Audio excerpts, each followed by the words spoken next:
Durante siglos, los profetas anunciaron un acto tan terrible que marcaría el principio del fin. Un acto tan blasfemo, tan aterrador, que el mismo Jesús lo nombró con solemnidad: la abominación desoladora. Un líder se levantará y traerá al mundo una paz aparente, firmará un pacto con Israel y será recibido como un salvador. Pero detrás de su carisma se oculta el mayor engaño de todos los tiempos. En la mitad de la semana profética, ese líder romperá su promesa, entrará al tercer templo reconstruido en Jerusalén y en el lugar que solo le pertenece a Dios, se sentará como si fuera Dios. Proclamará su divinidad y exigirá adoración global. Una imagen será colocada, una marca será impuesta. Entonces comenzará el horror. El anticristo mostrará su verdadero rostro y desatará una feroz persecución contra Israel, contra los santos y contra todo aquel que se niegue a inclinarse ante él. Desde Jerusalén hasta los confines de la tierra, el pueblo elegido será perseguido como nunca antes, y la gran tribulación habrá comenzado, un tiempo como nunca antes hubo, ni volverá a haber.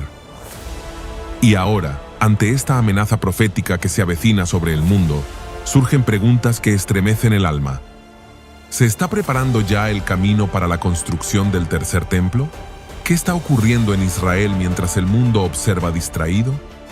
Cuando se manifieste la abominación desoladora, ¿reconocerán los judíos que han sido engañados y que Jesús es el verdadero Mesías? ¿Y qué ocurrirá con aquellos que despierten y comprendan la verdad a tiempo?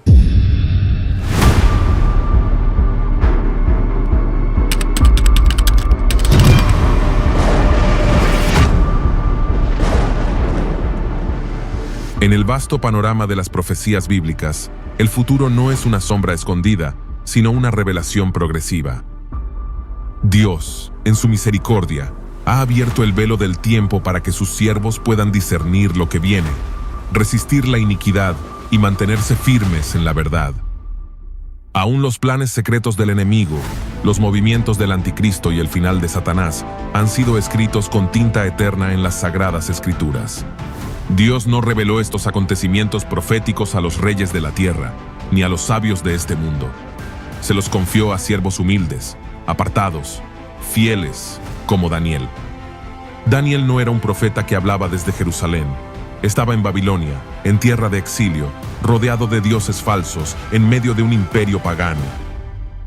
Sin embargo, allí, entre leones, hornos, estatuas y decretos humanos, Dios le mostró el curso de los siglos, y entre tantas revelaciones majestuosas, le habló de un evento que estremecería los cielos: la abominación desoladora. Esta expresión aparece varias veces en su libro, y no de manera simbólica, sino con un peso profético concreto. Se relaciona con tres elementos claros: la profanación del templo santo, la interrupción del sacrificio continuo, la instalación de algo impuro y ofensivo en el lugar de adoración. Veamos las escrituras. Daniel capítulo 11, verso 31 dice: «Y se levantarán de su parte tropas que profanarán el santuario, la fortaleza, y quitarán el continuo sacrificio, y pondrán la abominación desoladora». En Daniel capítulo 12, verso 11, también dice: «Desde el tiempo que sea quitado el continuo sacrificio hasta la abominación desoladora, habrá 1290 días». En el contexto de Daniel, esto no era simplemente una metáfora, era un anuncio literal de que el lugar más sagrado del pueblo de Dios sería invadido. El sacrificio continuo, que representaba la adoración y expiación diaria, sería suspendido por la fuerza, y en su lugar se colocaría algo que Dios aborrece, algo que causaría desolación espiritual y juicio divino. El término abominación, en hebreo, se refiere a algo completamente repugnante, inmundo, detestable para Dios, normalmente asociado con ídolos paganos, imágenes falsas y prácticas que ofenden directamente su santidad. Y desoladora implica el resultado: ruina, vacío, destrucción, abandono. Dios le mostró a Daniel que en un momento del calendario profético, esa abominación sería puesta, y desde ese día comenzaría una cuenta regresiva: 1290 días, lo que proféticamente señala 3 años y medio de juicio, persecución y desolación.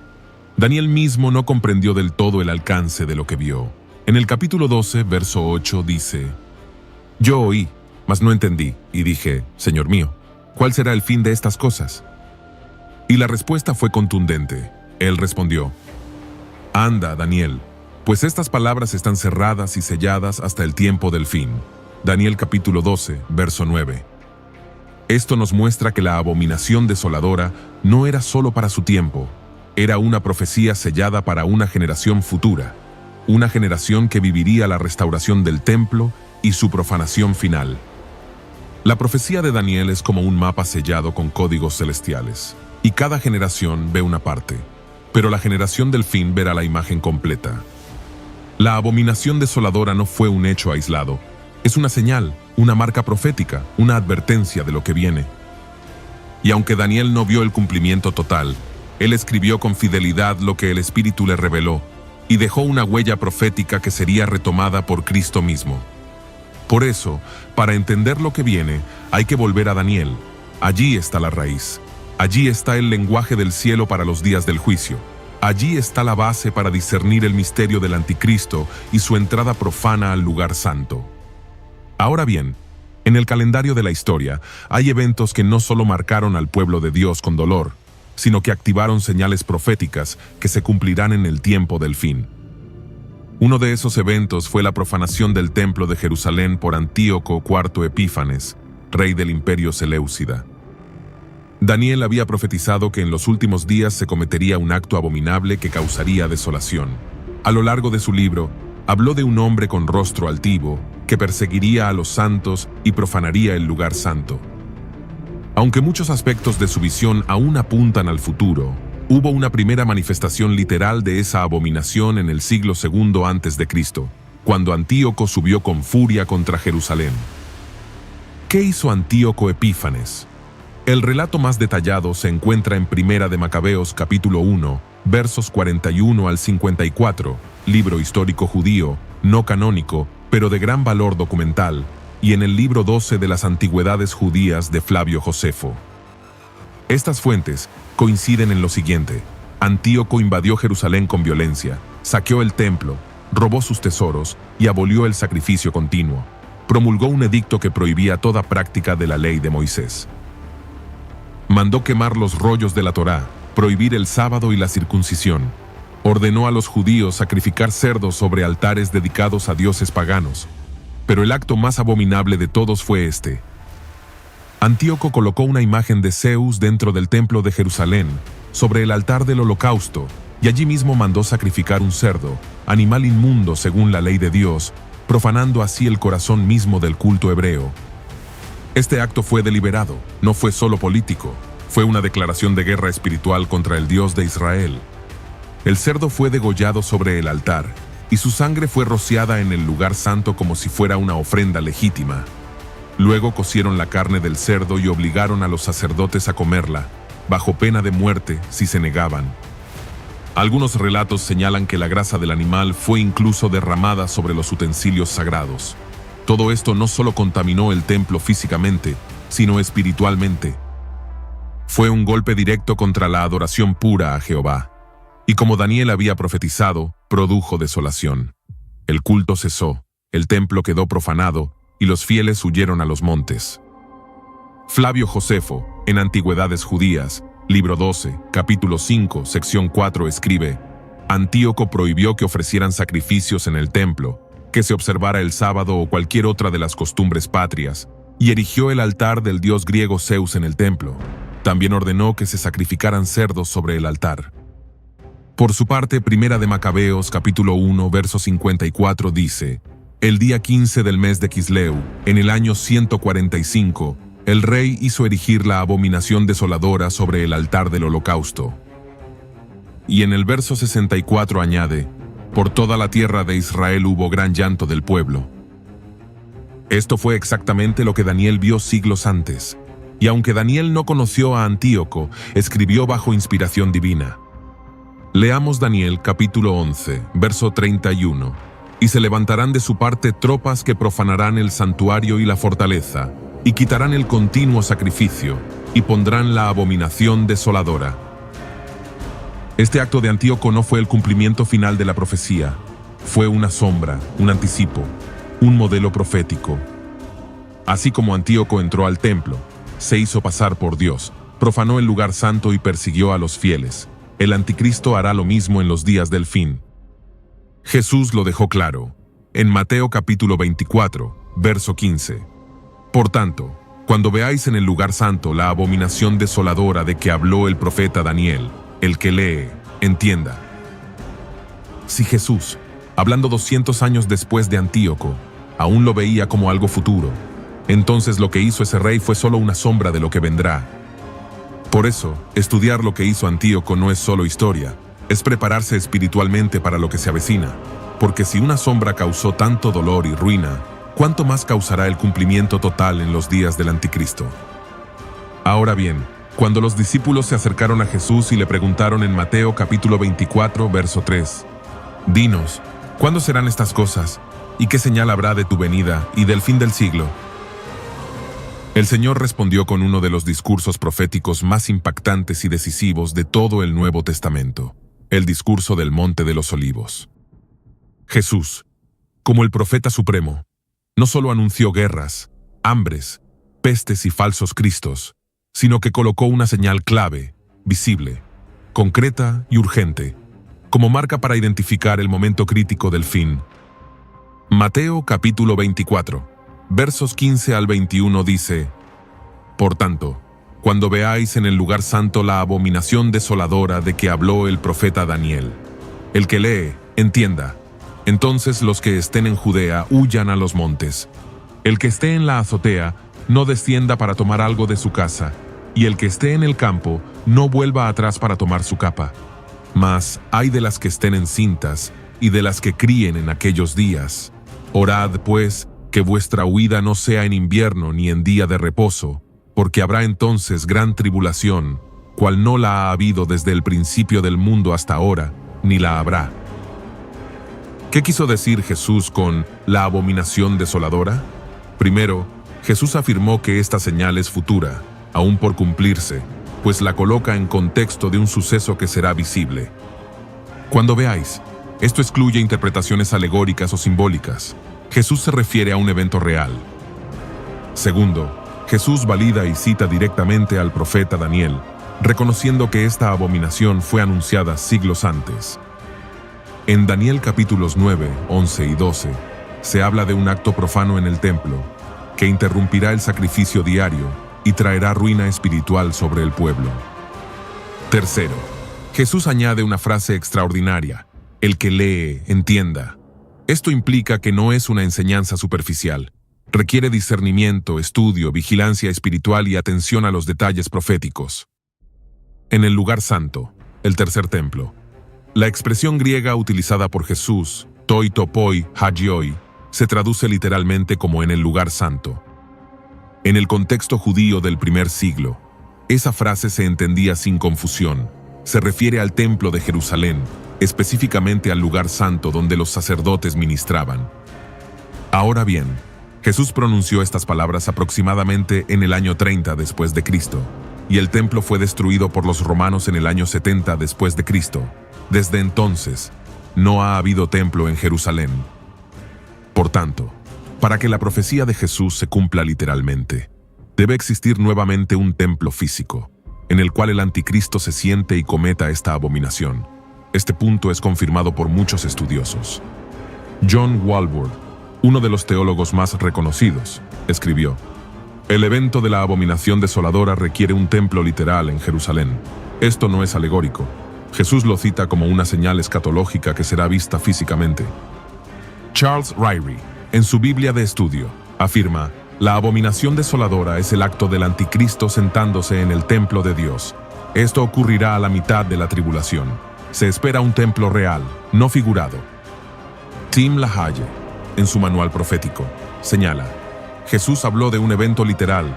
La profecía de Daniel será plenamente cumplida cuando el anticristo entre en el templo restaurado, se declare Dios y exija adoración». Los preparativos para ese templo ya están en marcha. El Instituto del Templo en Jerusalén ha fabricado los utensilios, el sacerdocio está siendo entrenado, las vestiduras sacerdotales están listas, y las vacas rojas han sido criadas y examinadas para purificar el templo. Todo se está alineando para el cumplimiento literal de esta señal. Señal para la gran tribulación. Jesús no solo dijo que este evento sería visible, sino que también advirtió que activará un tiempo de juicio nunca antes visto en la tierra, la gran tribulación. En Mateo capítulo 24, verso 21, dice: Porque habrá entonces gran tribulación, cual no la ha habido desde el principio del mundo hasta ahora, ni la habrá. Esta frase es casi idéntica a la de Daniel capítulo 12, verso 1. Y será tiempo de angustia, cual nunca fue desde que hubo gente hasta entonces. Por tanto, la abominación desoladora es la señal que da inicio al periodo más oscuro de la humanidad, los últimos 3 años y medio antes del regreso glorioso de Cristo. Jesús ordena: huyan, tan grave será este evento, que Jesús manda huir inmediatamente, sin tomar posesiones, sin regresar a casa, sin dudar. Esto es coherente con un evento geográficamente localizado en Judea y espiritualmente devastador. El anticristo se habrá rebelado, profanará el templo y comenzará la persecución global contra los santos. Ahora bien, Jesús habló de una abominación visible, en un lugar santo, que provocaría desolación, pero el Espíritu Santo inspiró al apóstol Pablo a ir más allá y revelarle quién sería el autor de ese acto blasfemo. No sería solo un sistema, no sería una figura simbólica, sería un hombre real, un instrumento del infierno, un anticristo literal, el hombre de pecado, el hijo de perdición. Pablo escribió estas palabras para corregir el error de aquellos que creían que el día del Señor ya había llegado. Y con autoridad apostólica, estableció el orden de los acontecimientos proféticos, colocando al anticristo en el centro de la escena final. Leamos con atención el texto completo, 2 de Tesalonicenses capítulo 2, versos 1 al 4. Pero con respecto a la venida de nuestro Señor Jesucristo y nuestra reunión con Él, os rogamos, hermanos, que no os dejéis mover fácilmente de vuestro modo de pensar, ni os conturbéis, ni por espíritu, ni por palabra, ni por carta como si fuera nuestra, en el sentido de que el día del Señor está cerca. Nadie os engañe en ninguna manera, porque no vendrá sin que antes venga la apostasía y se manifieste el hombre de pecado, el hijo de perdición, el cual se opone y se levanta contra todo lo que se llama Dios, o es objeto de culto, tanto que se sienta en el templo de Dios como Dios, haciéndose pasar por Dios. Este texto revela la consumación de la abominación desoladora. Jesús habló del acto, Pablo nos muestra al actor. ¿Quién es este hombre? Pablo lo llama con 2 nombres proféticos: el hombre de pecado, porque representa la máxima expresión de la rebelión humana contra Dios; el hijo de perdición, porque su destino es el juicio eterno, como lo fue el de Judas. Este hombre se opondrá a todo lo que sea verdadero culto. Desafiará abiertamente a Dios y cometerá el acto más blasfemo de la historia: sentarse en el templo de Dios, haciéndose pasar por Dios. Esto no es simbólico, es literal. Es el cumplimiento de la profecía de Daniel y de las palabras de Jesús. El anticristo entrará en el templo reconstruido en Jerusalén, y allí se proclamará como divino. El doctor John Walvoord afirma: Pablo describe literalmente lo que hará el anticristo. Se exaltará a sí mismo como Dios y reclamará adoración mundial desde un templo literal en Jerusalén. El pastor y maestro John MacArthur añade: este será el momento de mayor blasfemia. El hombre de pecado se sentará en el trono del templo, imitando a Cristo, proclamando su divinidad. Eso es la abominación desoladora. Ahora bien, el templo de Dios. Pablo dice que este acto ocurrirá en el templo de Dios. Esta expresión, naon tuteu, se refiere en el griego original al santuario literal, no a un templo espiritual o figurado. Esto confirma lo que enseñan los pretribulacionistas.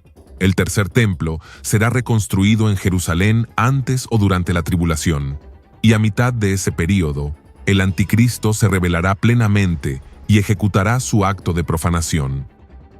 Charles Ryrie, en su Biblia de estudio, dice: este pasaje señala que debe haber un templo literal en Jerusalén durante la tribulación, el cual será profanado por el anticristo como parte de su rebelión escatológica.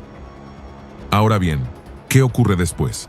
Pablo explica que antes de esta manifestación ocurrirá una gran apostasía, una caída generalizada de la fe. porque no vendrá sin que antes venga la apostasía y luego revela lo que detiene actualmente la manifestación del anticristo. En 2 de Tesalonicenses capítulo 2, verso 7 dice: porque ya está en acción el misterio de la iniquidad, solo que hay quien al presente lo detiene, hasta que él a su vez sea quitado de en medio. Según los teólogos Tim LaHaye, Ryrie y Walvoord, el que lo detiene es el Espíritu Santo actuando a través de la iglesia. Cuando la iglesia sea arrebatada, el freno será quitado y el hombre de pecado se rebelará sin oposición. El destino del anticristo, pero su victoria será corta. Su arrogancia tendrá fecha de vencimiento, porque el mismo Cristo lo destruirá. Leamos 2 de Tesalonicenses capítulo 2, verso 8. Y entonces se manifestará aquel inicuo, a quien el Señor matará con el espíritu de su boca y destruirá con el resplandor de su venida. El mismo Jesús que fue rechazado, el Cordero que fue llevado al matadero, regresará como león, y con solo su palabra, fuego de su boca, destruirá al usurpador. Ahora bien, ¿qué dice Apocalipsis sobre la abominación desoladora? Las visiones del apóstol Juan en la isla de Patmos no son parábolas ni metáforas aisladas. Son revelaciones del futuro, mostradas con símbolos proféticos que representan realidades espirituales y políticas que se manifestarán con poder y visibilidad en los últimos días. Entre ellas, una visión destaca con fuerza aterradora la adoración global a la bestia, a su imagen, y la imposición de una marca sobre toda la humanidad. Apocalipsis capítulo 13 describe el surgimiento de dos figuras: la bestia que sube del mar, el anticristo; la bestia que sube de la tierra, el falso profeta. El falso profeta es quien ejecuta la abominación desoladora final al crear una imagen de la bestia y obligar al mundo a adorarla. Veamos el texto completo. Apocalipsis capítulo 13, versos 11 al 18. Dice: después vi otra bestia que subía de la tierra, y tenía 2 cuernos semejantes a los de un cordero, pero hablaba como dragón, y ejerce toda la autoridad de la primera bestia en presencia de ella, y hace que la tierra y los moradores de ella adoren a la primera bestia, cuya herida mortal fue sanada. También hace grandes señales, de tal manera que aún hace descender fuego del cielo a la tierra delante de los hombres, y engaña a los moradores de la tierra con las señales que se le ha permitido hacer en presencia de la bestia, mandando a los moradores de la tierra que le hagan imagen a la bestia que tiene la herida de espada y vivió. Y se le permitió infundir aliento a la imagen de la bestia, para que la imagen hablase e hiciese matar a todo el que no la adorase. Y hacía que a todos, pequeños y grandes, ricos y pobres, libres y esclavos, se les pusiese una marca en la mano derecha o en la frente, y que ninguno pudiese comprar ni vender, sino el que tuviese la marca o el nombre de la bestia, o el número de su nombre.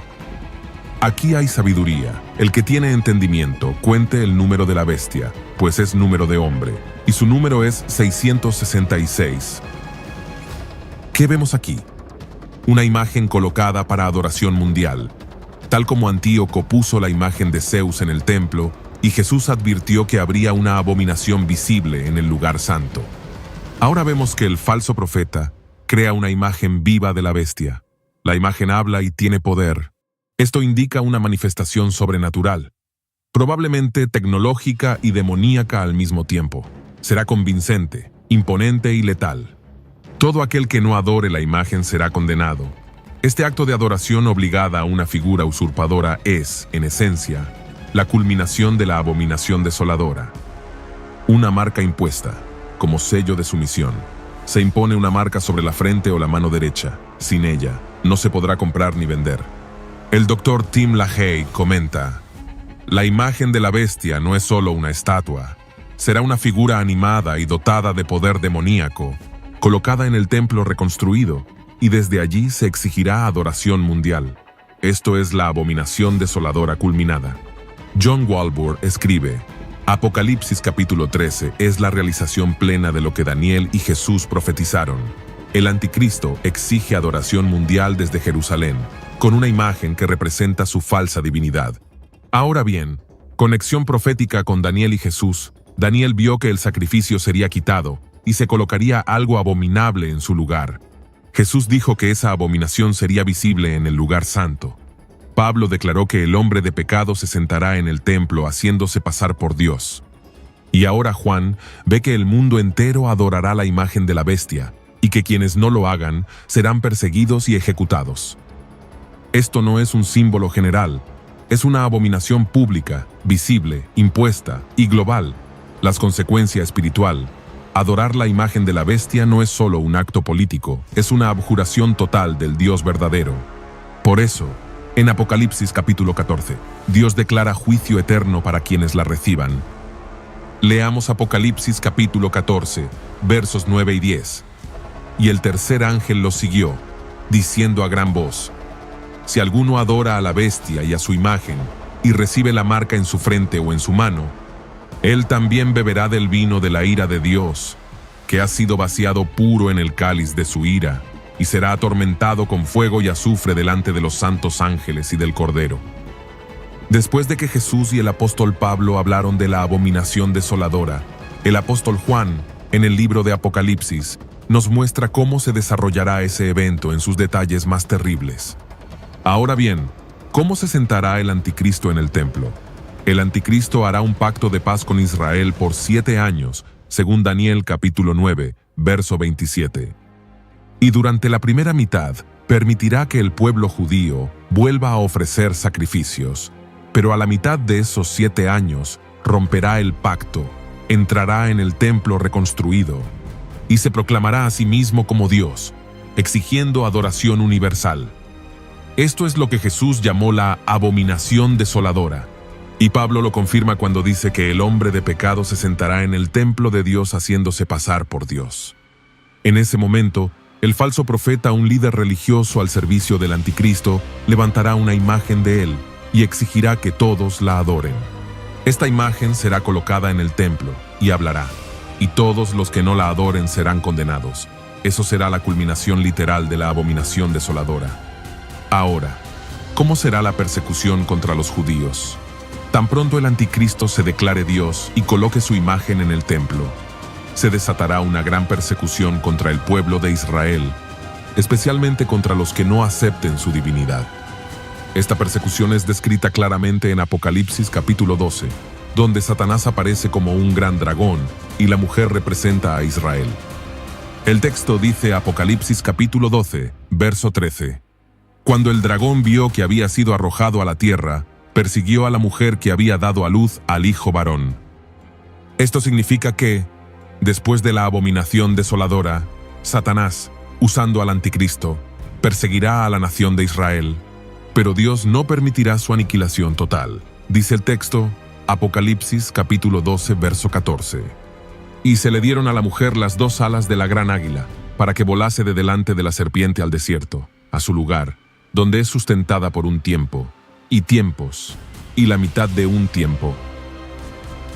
Un tiempo, tiempos y la mitad de un tiempo, equivale a 3 años y medio, es decir, la segunda mitad de la tribulación.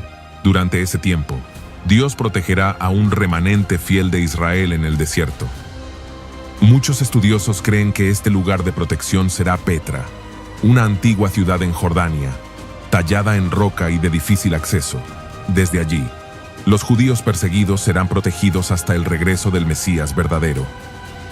Mientras tanto, el falso profeta hará que todos, grandes y pequeños, reciban una marca en la mano o en la frente, sin la cual nadie podrá comprar ni vender. Esta marca es un sello de lealtad al anticristo. Los que adoren su imagen y reciban la marca serán considerados fieles a la bestia, pero estarán bajo el juicio de Dios. Apreciados oyentes, hemos recorrido el desarrollo completo de una profecía que atraviesa toda la Escritura. Desde Daniel hasta Apocalipsis, la abominación desoladora se alza como una señal real, profética y letal. No es una metáfora ni una exageración religiosa. Es la consumación de la rebelión satánica, el acto final de arrogancia humana en contra de Dios. Será ejecutada por un hombre, el anticristo, que se sentará en el templo de Jerusalén proclamándose Dios. Su imagen será adorada, su marca será impuesta. Y la humanidad, seducida por señales y engaños, se entregará a él. Pero no será para siempre, porque la Escritura es clara. Cristo regresará, y el anticristo no escapará a su juicio. Apocalipsis capítulo 19. Versos 19 al 21 dice: Y vi la bestia, y a los reyes de la tierra y a sus ejércitos, reunidos para guerrear contra el que montaba el caballo, y contra su ejército. Y la bestia fue apresada, y con ella el falso profeta que había hecho delante de ella las señales con las cuales había engañado a los que recibieron la marca de la bestia, y habían adorado su imagen. Estos dos fueron lanzados vivos dentro de un lago de fuego que arde con azufre, y los demás fueron muertos con la espada que salía de la boca del que montaba el caballo, y todas las aves se saciaron de las carnes de ellos. Así será el fin de la rebelión, así será el destino del anticristo. No terminará glorioso, terminará en derrota, en juicio y en el fuego eterno. Así llegamos al final de este video. Esperamos que haya sido de bendición y utilidad para tu vida. Nos vemos en el próximo contenido. No olvides dejar tus comentarios, que son muy importantes para nosotros. Dios te bendiga.